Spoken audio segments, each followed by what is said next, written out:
As you all know, we are holding the All India Party Congress of the Communist Party of India Marxist at Madurai. And on this occasion, when we are discussing the important developments in the national political situation, we felt it necessary to hold this seminar on the attacks on federalism and the defense of states' rights. And it is with great happiness that we have today as our three keynote speakers, Thiru M.K. Stalin, the Chief Minister of Tamilnadu, Comrade Pinarayi Vijayan, the Chief Minister of Kerala, and Dr. M.C. Sudhakar, the Higher Education Minister of Karnataka government. All of them will be able to tell you from their direct experience of being in the state governments, leading the state governments of these three states, of how the central government, the Modi government, is assaulting federalism, is subverting the rights of the states. So, I shall not speak at length on this subject, except to point out that at no time since independence, at no time since the Republican Constitution was adopted in 1950, has there been such a serious attack on the principle of federalism, which is a basic feature of the Constitution. Today, every aspect of federalism in our country, of center-state relations, whether it be political, whether it be economic, or whether it be fiscal, the central government has been systematically undermining the federal principle enshrined in the Constitution. As Comrade Balakrishnan mentioned, the Constitution says India is a union of states. But today, the states which comprise the Indian Union are being reduced to a subordinate status.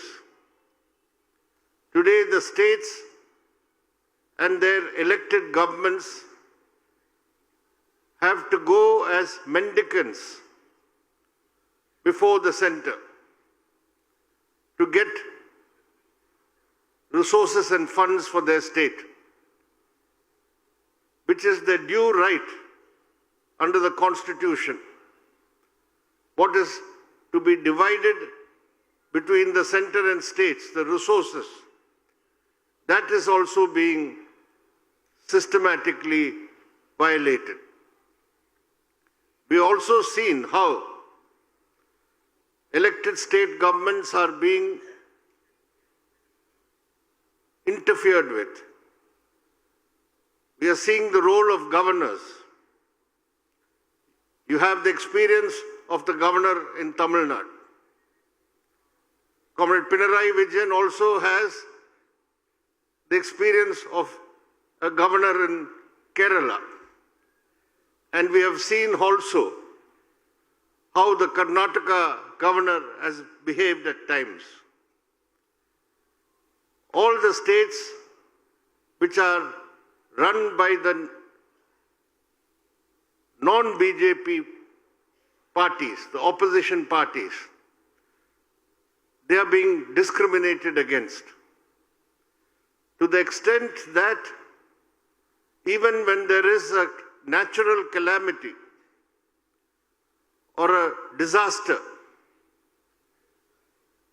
these states, the non-BJP ruled states, are deprived of the funds which are essential for relief and rehabilitation. Dr. Sudhakar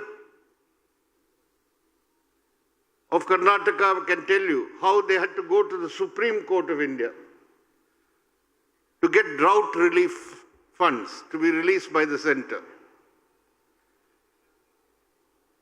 From Tamil Nadu, you had to struggle, the Tamil Nadu government, to get adequate funds for flood relief when massive floods affected the state.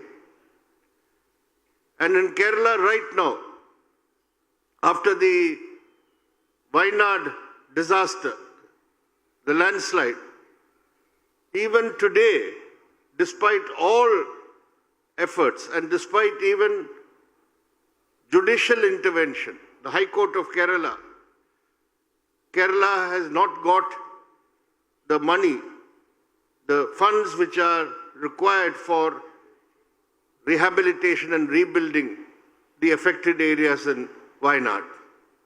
So this is the extent of discrimination that the Modi government is now extending to governments which belong to parties which are different from them. It is not only that. The Modi government has gone to the extent now of destroying what is the constitutional basis of the Union of States.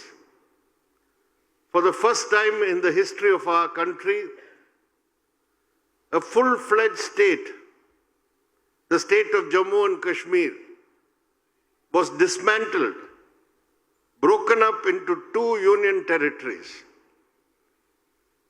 illegally done.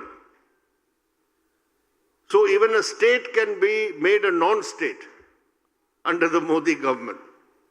So this is the threat that we are all facing, the threat to federalism, the threat to the constitution, and the threat to federalism is a threat to democracy also. Because each state has their own elected legislature.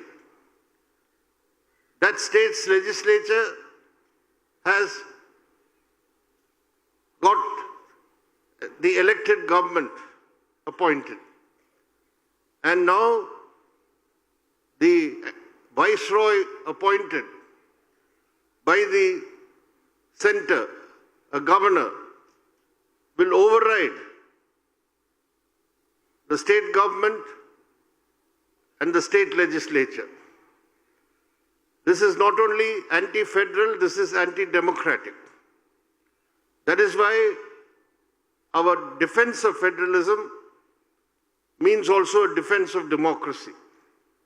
And it is a good thing that the state governments which are being led by the opposition parties, and 3 of them are present here today, the representatives of 3 such governments, they have started to work together, to join hands, to take up the fight to defend federalism and to defend state rights. The Chief Minister of Tamil Nadu took the commendable initiative recently on the question of the forthcoming delimitation of constituencies for the Lok Sabha and state legislatures. On March 22nd, a meeting was held of all the southern states, governments and major political parties, and other states which would be affected by delimitation like Odisha and Punjab. Here again, The delimitation, which is proposed on the basis of population after 2026, would create a severe imbalance in the political representation of the southern states in parliament. And this would further vitiate the federal principle and also open up the way for domination, political domination. Therefore,